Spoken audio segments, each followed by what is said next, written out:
S'ils pouvaient rester chez eux, ils l'auraient fait, quoi, mais ils n'avaient pas le choix, hein, puis une fois qu'ils sont quelque part, bah, il faut rebondir, puis la plupart des personnes arrivent à rebondir, hein, ça c'est super intéressant aussi.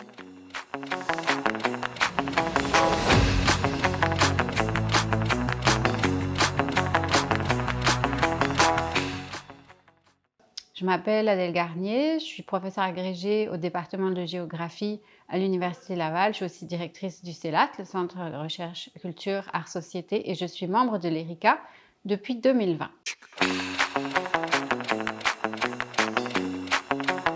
Un projet de recherche qui m'a particulièrement marquée, c'est la recherche que j'ai menée sur l'intégration au marché de l'emploi des réfugiés.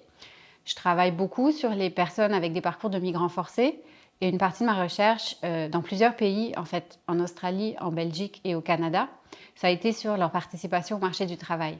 Donc si vous voulez un petit peu lire là-dessus, j'ai publié un article sur cette recherche dans la revue Hommes et Migration, qui est sorti particulièrement sur les jeunes réfugiés en emploi dans ces 3 pays. C'est sorti en 2023.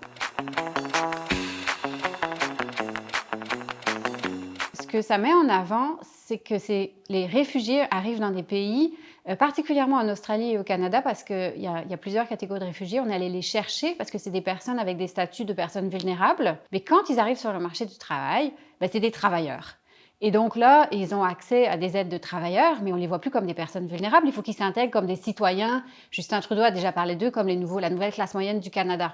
Mais ils ont des obstacles que d'autres travailleurs n'ont pas eus. Donc ça, c'est tout un défi pour ces personnes, par exemple, mais elles font tout ce qu'elles peuvent, en fait, pour réussir. Ce qui m'intéressait, la question d'origine, c'était mais comment ça se fait que les États mettent des barrières à de plus en plus de gens pour venir et c'est très cher et ça n'a pas l'air de fonctionner et pourtant ils continuent de le faire. Pourquoi est-ce qu'on empêche les gens de venir qui veulent venir alors que ça coûte très cher et c'est très dangereux? C'est ça la question d'origine qui m'a vraiment intéressée dans ma recherche. Mais visiblement, c'est quelque chose de populaire, alors qu'on sait qu'il y a beaucoup de choses qui coûtent très cher à l'État, que les gens ne trouvent pas si bonnes que ça, ils sont prêts à couper des moyens, mais pas pour empêcher les gens de venir. Alors moi, je me suis intéressée à ça aussi, avant de travailler sur les réfugiés et l'emploi, c'était pourquoi on met tellement de barrières et pourquoi c'est un discours politique tellement populaire.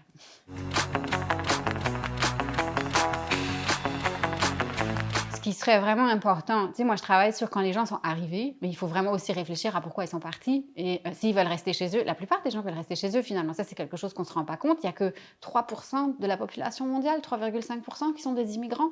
Les gens, de manière générale, ils voudraient bien rester chez eux si la vie était possible, ils voudraient partir et pouvoir revenir. On a beaucoup le regard sur le court terme, mais je veux dire, particulièrement en ce qui me concerne, là, les migrations forcées, celles-ci, si on veut les prévenir, ben, il faut faire en sorte que les gens soient plus à risque dans leur pays d'origine. Et il y a peu de politiques qui sont déployées sérieusement par les pays pour faire en sorte que ça arrive. Donc c'est sûr que d'avoir un impact, c'est une chose qui vient en plus. Donc il faut être capable de jongler les publications d'articles scientifiques dans des revues internationales reconnues. Ça, c'est comme l'essence de notre métier.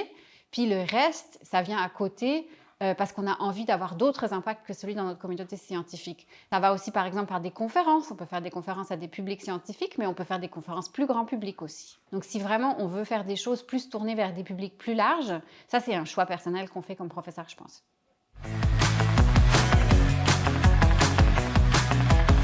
Si je peux faire une recommandation un peu dans la thématique qui m'intéresse, c'est le livre de Caroline Dawson, Là où je me terre. Caroline Dawson, qui malheureusement est décédée d'un cancer jeune, c'était une jeune maman qui a 2 enfants, est arrivée du Québec avec ses parents qui fuyaient le Chili et a raconté son installation à Montréal en passant de logement en logement et ce qu'elle a vécu comme jeune immigrante qui est devenue sociologue. Et c'est un roman absolument transformateur. Enfin, c'est pas un roman, c'est l'histoire de sa vie. Et c'est extrêmement touchant. Ça, je recommande ça à tout le monde.